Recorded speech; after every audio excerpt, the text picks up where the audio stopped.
Бүгін Франкфурттан жолға шығып,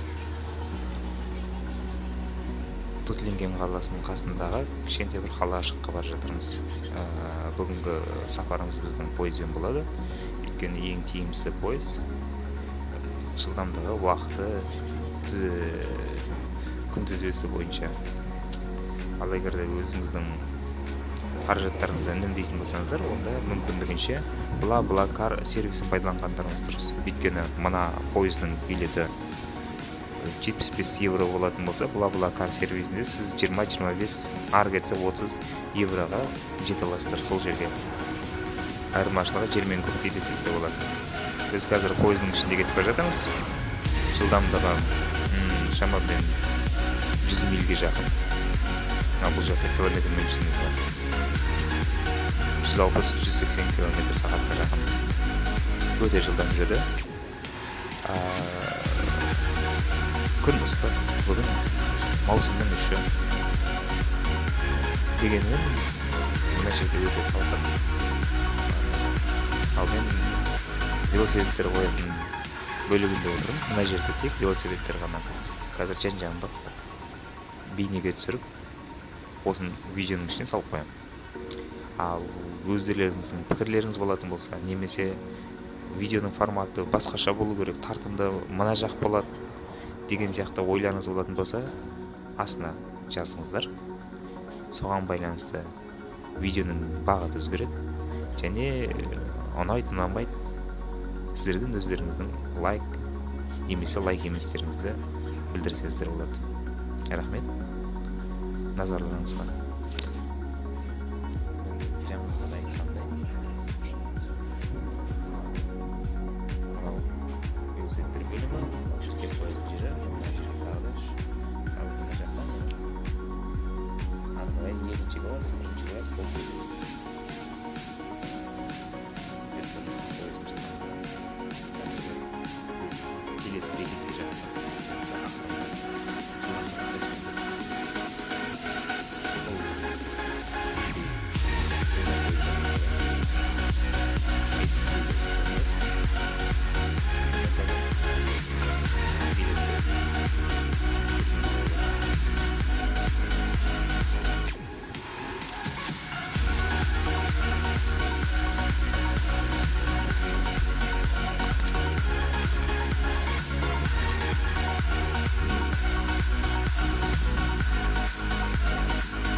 Телефон мына жаққа балкон.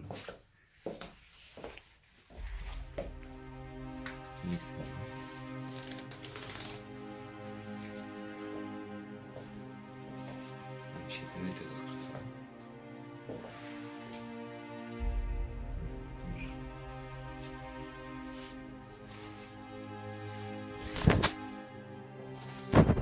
Мына Биндер компаниясының төңірегі. Ар жақта ағаштардың бер жағында және поля біткен жерде темір жол бар. Ол темір жол Цюрихқа барады. Осындай керемет жер. Мына сол жағымызда Биндер компаниясының өзі және басқа да компаниялар. Рейкер компаниясы бар.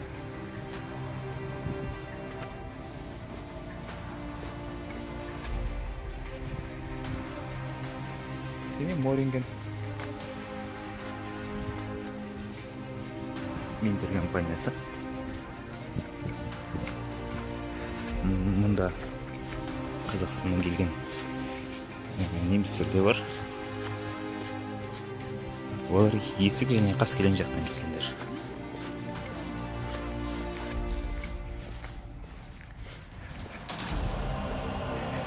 Мотоциклмен жүрген адам мына барьерлерді айналып өту керек, немесе сондай нәрселер бар.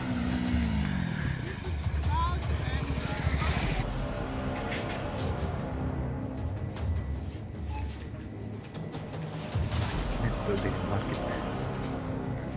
Обычно еврода сызық нүкте баға қойылған болса, ол сол цент болады.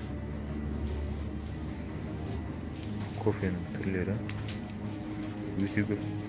өте әртүрлі және мындай формада сатылады кофелер. Менің алып ішіп жүрген кофем мынау. Шынымен де ұйқыны қаштырып жібереді екен. 2 күн соны ішіп, таңға дейін ұйықтай алмадым.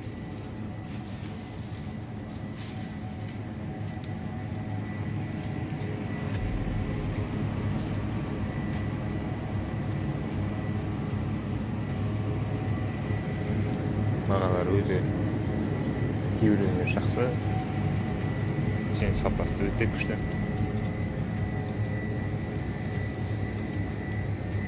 Бүгін күн салқын, сол себепті холодильный бөліміне барып жатқан жоқ.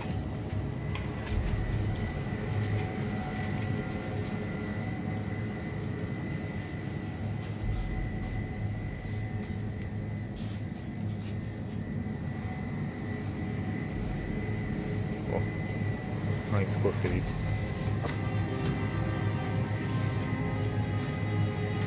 Не балмұздаққа салып ішеді, не салқын суға қойып ішеді.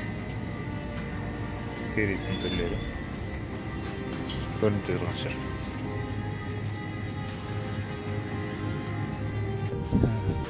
Бүгін Тутлингеннің қасындағы завод қалашығынан қайтып келе жатырмыз. Мына жол қасындағы, басты жолдың қасындағы кішігірім сол көшенің қасындағы тағы да қосымша көше бар. Бойындағы салынған үйлер. Сол жермен келе жатырмыз. Мына көшеден автобус күн сағатына 1 рет өтеді. Кейде 45 минутта 1 рет өтеді. Жақын қасындағы кішігірім қалаларды Тутлинген қаласымен біріктіреді.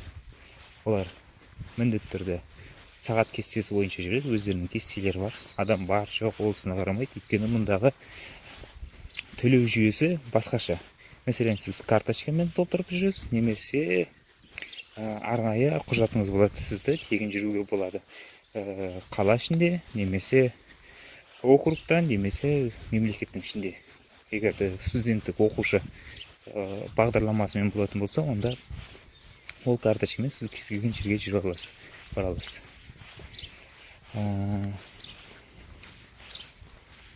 Міне үйлердің түрлері.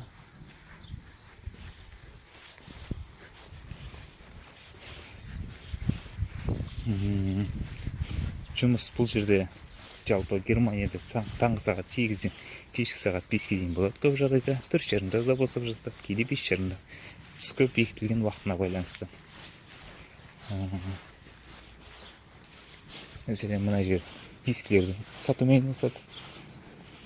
Көріп отырғанымыздай жабық.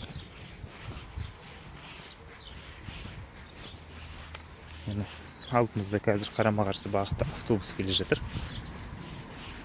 Егер де кестеге қарайтын болсақ, ол нақ сол кестемен келе жатыр.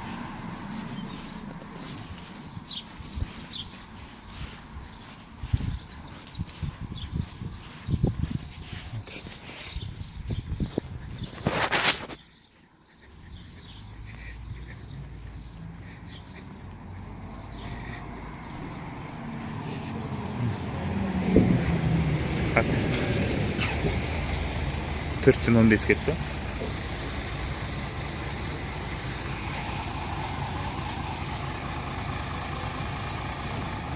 Адамдар түсірген суретке ұнамай қалуы мүмкін, сол себепті.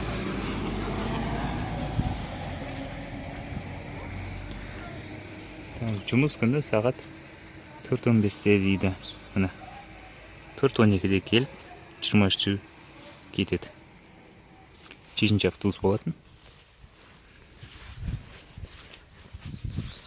Бұл жерде 3 тізбесі бар. Демалыс күндері, қосымша жағдайдағы күндері, жұмыс күндері дегендей. Мереке немесе сол сияқты. Өте тиянақты жұмыстарын және жайларын тиянақты жасауға әрекет етеді. Мәселен, салынып жатқан үйдің қасындағы тастарды басқалардан да байқауға болады. Мұны қарапайым ешқандай косумча сыртында коршоо жок болгон дегенимен, эгерде карап турсаңыздар.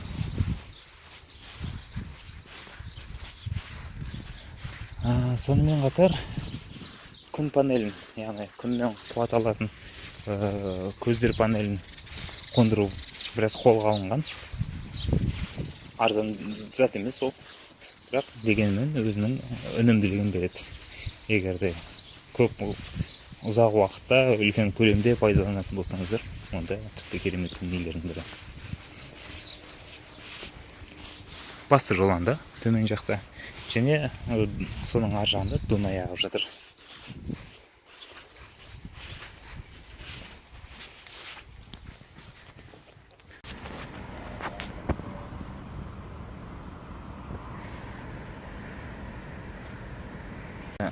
Мынандай крандар бар, автоматизированный.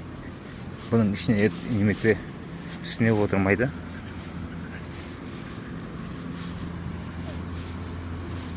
Пультпен басқарып қана отыра береді үстіне. У меня поездка продолжается. Теперь обратно домой. Сейчас на станции Улин нахожусь. Обычная станция ЖД.